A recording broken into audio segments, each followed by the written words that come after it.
इस तरह से ये लड्डू बनकर तैयार हो चुके हैं। तो आप भी अपने घर पर बहुत ही झटपट और काफ़ी हेल्दी और बहुत ज़्यादा टेस्टी ये लड्डू बनाकर तैयार कर सकते हैं। ये देखिए मैं आपको तोड़ कर दिखा रही हूँ। हेलो दोस्तों, मैं हूँ राधा, आप देख रहे हैं राधा की रसोई में कटी जी। मेरे चैनल में आप सभी का बहुत बहुत स्वागत है। आज मैं आपको बिल्कुल ही अलग तरीके से आटे और मूँगफली के लड्डू बताने वाली हूँ। आपको पता है मूँगफली बहुत ज़्यादा हेल्दी होती है, काजू से भी ज़्यादा, ये तो कई लोगों को पता होगा। तो कोई ज़रूरी नहीं कि आप इसमें कोई भी मेवा मसाले ऐड करें, आप इसमें सिर्फ मूंगफली ही ऐड करके इसको बनाकर तैयार कर सकते हैं। ये देखिए ये लड्डू पूरी तरह से ही तैयार हो चुके हैं। सर्दियों के मौसम में इनको ज़रूर ट्राई करें, ये काफ़ी हेल्दी होते हैं। अपने बच्चों को 1 से 2 लड्डू ही खिलाएं और बहुत ज़्यादा अच्छे रहेंगे ये उनके लिए, बच्चे हों या बड़े सभी के लिए अच्छे रहेंगे। अब मैंने इसको बनाने के लिए ये आटा लिया है, वो भी मैंने लाल वाले जो गेहूँ रहते ना उनका आटा है। जो दलिए में निकलता है ना जो आटा, वही आटा मैंने लिया है। तो आटा मैंने 1 किलो होगा लगभग। एक्चुअली मैं आपको बता दूं, मैं तो अंदाज से ही बनाती हूँ ज़्यादातर। तो आप देख लें जितना आटा है उतने ही गुड़ का आप यूज करें, थोड़ा सा गुड़ कम भी यूज कर सकते हैं। वैसे जितना आटा है उतना ही आप गुड़ लें। और ये मैंने इसमें कोई भी घी ऐड नहीं किया है और इस तरह से मैं इसी मीडियम फ्लेम पर ही इसको भूनती रहूँगी। और आपको कढ़ाई जो लेनी है ना वो मोटे तले की ही लेनी है। मोटे तले की कढ़ाई में ही आप इसको भूनकर तैयार करें। ये देखिए बहुत ही झटपट ये भूनकर तैयार भी हो जाता है। तो थोड़ी ही देर में ये भुनने ही वाला है। अब मैं आपको दिखाती हूँ, इसका कलर चेंज होने लगा है। अगर आप बिना घी के इस तरह से आटा भूनते हैं ना तो ये बहुत ही झटपट भुनकर तैयार भी हो जाता है। इसमें बहुत ही कम टाइम लगता है। अगर आप घी ऐड करना चाहें तो कर भी सकते हैं। वैसे इस तरह से अगर बनाकर देखेंगे तो बहुत ही झटपट बन के तैयार भी हो जाते हैं। अब ये देखिए थोड़ी ही देर में इसका और भी ज़्यादा कलर डार्क हो चुका है। तो ऐसे समझ में नहीं आता है, कई लोगों का कमेंट आता है कि किस तरह से पता लगाएं। ये देखिए ये नॉर्मल आटा है और ये भुना हुआ आटा है। तो आप इस तरह से चेक कर सकते हैं। अभी ये पूरी तरह से नहीं भुना है तो मैं इसको थोड़ा सा और डार्क करूँगी, फिर मैं आपको दिखाती हूँ किस तरह से आपको भूनकर ये तैयार करना है। तो इस तरह से आप पता लगा सकते हैं। दूसरी टिप्स ये भी है कि आपका जो किचन है वो पूरी तरह से ही महक जाएगा, कह सकते हैं पूरा घर ही महक जाएगा। ये देखिए इतना डार्क कलर होना चाहिए, तभी आप समझ जाएं कि आपका जो आटा है वो भुन चुका है। और हल्का भी चलने लगता है आटा जैसे ही भुन जाता है। तो ये 3 प्रकार से आप पता लगा सकते हैं कि आटा पूरी तरह से ही भुन चुका है। अब मैंने ये मूंगफली ली है, 1 कटोरी मैंने मूंगफली ली और इनको रोस्टेड करके इनके छिलके निकाल लिए हैं। तो इस तरह से ही आपको इनको रोस्टेड, मैं तो आपको बता दूं मैं तो रोस्टेड करके ही रखती हूँ। तो जैसे ही ज़रूरत रहती है इनका तुरंत यूज कर लेती हूँ। अगर आप रोस्टेड करके नहीं रखते हैं तो तुरंत ही थोड़ा सा रोस्टेड कर लें और इसके बाद ही मैं इनको ग्राइंड कर रही हूँ। तो रुक रुक कर मैं 1 से 2 बार ही इनको ग्राइंड करूँगी, बहुत ज़्यादा फाइन नहीं करना है। ये देखिए हल्का सा ही क्रश करना है इनको। तो ये पूरी तरह से ही तैयार हो चुकी हैं। अब चलिए करते हैं अगली प्रोसेस पूरी। तो मैंने ये सबसे पहले ये बादाम लिए, मैं बादाम भी इसमें लड्डू में ऐड कर रही हूँ और ये मूंगफली भी। मेरे बेटे को मूंगफली डली हुई लड्डू खाने थे, लेकिन मैंने इसमें बादाम भी ऐड कर दिए हैं। और मैंने इसमें 2 चम्मच घी लिया और ये देखिए थोड़ी ही देर में ये अच्छे खासे ये भुनकर तैयार हो चुके हैं। जैसे ये भुनकर तैयार हुए इसमें मैं मूंगफली भी ऐड कर दूँगी और थोड़ी देर तक ये मूंगफली चलाती रहूँगी।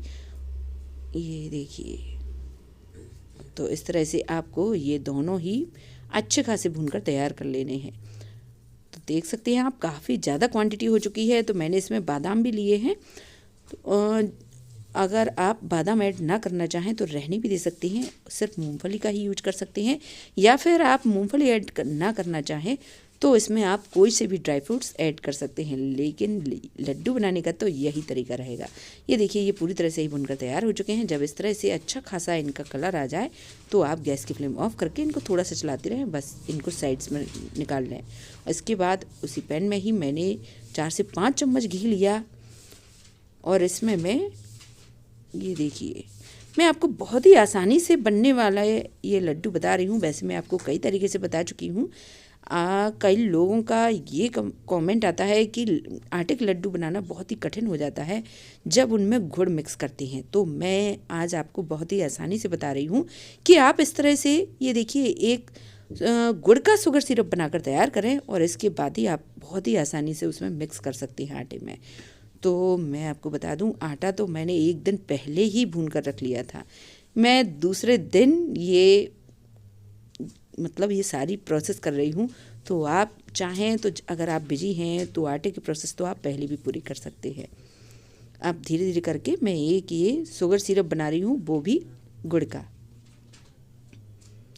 आप इसमें घी की क्वांटिटी अच्छे से ही लें, जिससे ये जल्दी ही मेल्ट हो जाता है। गैस की फ्लेम आपको मीडियम ही रखना है, हाई पर बिल्कुल भी नहीं करना है।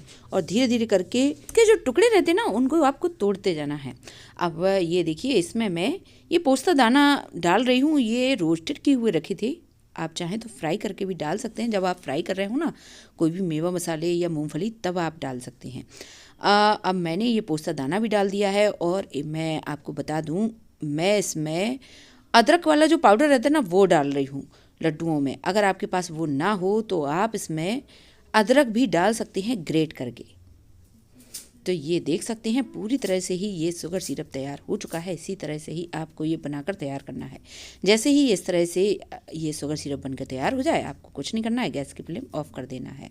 और ये पूरी तरह से ही तैयार हो चुका है। तो आप इसमें अगर अदरक डालते हैं ना ग्रेट करके, तो आप उसी टाइम पर ही डालें जिस समय मैंने पोस्ता दाने डाले थे। और ये देखिए, इसमें मतलब आटे में मैं ऊपर से पूरा शुगर सिरप डाल दूँगी। अगर आप गुड़ के ये लड्डू ना बनाना चाहें तो कोई बात नहीं, आप इसमें जो अगर आप चीनी ऐड करते हैं ना, तो वो भी ग्राइंड करके उतनी ही चीनी आप ऐड करें जितना आटा हो। तो ये मैंने आपको बता दी है, उसी अकॉर्डिंग ही आप क्वांटिटी कम थोड़ा बहुत कम या ज़्यादा कर सकती हैं। वैसे तो जितना आटा रहता है उतनी ही आप पिसी हुई चीनी का यूज करें, या गुड़ का अगर यूज कर रहे हैं तो उतना ही करें। और ये देखिए, मैंने सभी को अच्छे से मिक्स कर दिया है। लास्ट में मैं ये बादाम और मूंगफली दोनों ऐड कर रही हूँ।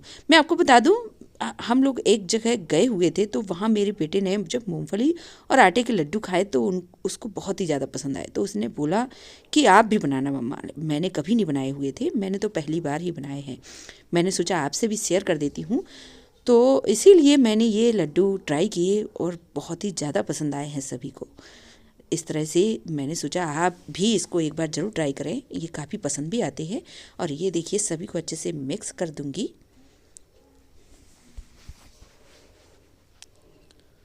तो इस तरह से ये बहुत ही इजीली मिक्स भी हो जाते हैं। और जो गुड़ मैंने इस तरह से इसमें ऐड किया है, वो भी बहुत ही आसानी से मिक्स हो जाता है। इसमें ज़्यादा घंटों का टाइम नहीं वेस्ट होता है, इसीलिए ये लड्डू बनाना बहुत ज़्यादा आसान रहते हैं। तो मैंने बहुत ही आसानी से आज आपको बिल्कुल ही अलग तरीके से ये लड्डू बनाकर दिखाए हैं। अब ये देखिए, इसको 2 पार्ट में मैंने डिवाइड कर लिया है। अब जो एक पार्ट है उसमें मैं धीरे धीरे करके घी, गरम गरम घी डालती जाऊँगी, जिससे ये लड्डू बनाना बहुत ही आसान हो जाएगा। तो ये देखिए, धीरे धीरे करके मैं सभी में ये घी डालती जा रही हूँ और इसको मिक्स करूँगी और इसके बाद ही ये लड्डू बनाना शुरू कर दूँगी। तो मैंने इसमें जो गरम गरम गुड़ डाला ना, तो उससे क्या हुआ कि जो ये आटा रहता है ना, ये थोड़ा सा रवीला टाइप का रहता है, तो ये काफ़ी सॉफ्ट हो जाता है। और इसमें घी भी गरम गरम ही डलता है, इसलिए आप ये मत सोचें कि ये जो आटा है वो काफ़ी रवीला सा रहता है। ये बहुत ही ज़्यादा सॉफ्ट हो जाते हैं लड्डू। और इस तरह से मैं मिक्स करती जा रही हूँ और धीरे धीरे करके घी भी ऐड करती जा रही हूँ। और ये देखिए, जब तक आपको घी ऐड करना है जब तक कि लड्डू ना बनने लगें। जैसे ही लड्डू बनने लगें तो फिर कोई दिक्कत नहीं है। ये देखिए, और जैसे ही आपको लगे कि लड्डू नहीं बन रहे हैं, फिर से आप घी गरम करें और इसमें ऐड करते जाएं। इजीली ये लड्डू बनकर तैयार हो जाते हैं। तो ये लड्डू बनकर तैयार हो ही चुके हैं। तो इस तरह से आप भी अपने घर पर ये लड्डू बनाकर ज़रूर तैयार करें। तो आपको लग रहा होगा कि आटे के लड्डू बहुत ही छोटे छोटे हैं, आप अपने अकॉर्डिंग ही साइज़ कम, बड़ी या छोटी भी कर सकते हैं। मैं एक ही हाथ से ही बनाती हूँ, इसीलिए इसकी साइज़ काफ़ी छोटी है। और ये देखिए, ये लड्डू मैं आपको तोड़ कर दिखा रही हूँ, बहुत ही ज़्यादा मज़ेदार ये बनकर तैयार होते हैं। मैं आपको बता दूं, मेरे बेटे को आटे के लड्डू बहुत ज़्यादा पसंद है, तो मैं तो बनाती ही रहती हूँ। तो इस तरह से आप भी अपने घर पर अलग ही तरीके से और बहुत ही झटपट बनने वाले, काफ़ी मज़ेदार और बहुत ज़्यादा हेल्दी ये लड्डू ज़रूर ट्राई करें। तो सारे लड्डू बन चुके हैं, तो मैं तो बना चुकी हूँ, आप भी इनको ज़रूर ट्राई करिए। फिर कमेंट करके ये जो बताएं कि आप किस तरह से आटे के लड्डू बनाना पसंद करते हैं। तो आपको पता है, सर्दियों का मौसम है, थोड़ा सा घी सेट हो जाता है, मतलब अच्छे से जम जाता है। तो ये थोड़ा सा तोड़ने में आपको लग रहा होगा कि हार्ड है, लेकिन टेस्ट में तो नंबर 1 लड्डू बने हैं, बहुत ही ज़्यादा मज़ेदार। तो आप इनको ज़रूर ट्राई करें, फिर कमेंट करके जो बताएं कि आपको ये कैसे लगे।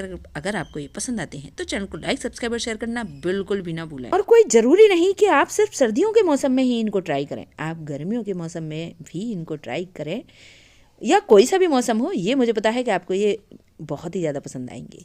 कोई सजेशन हो तो ज़रूर दें। और पूरा वीडियो देखने के लिए आप सभी का बहुत बहुत धन्यवाद।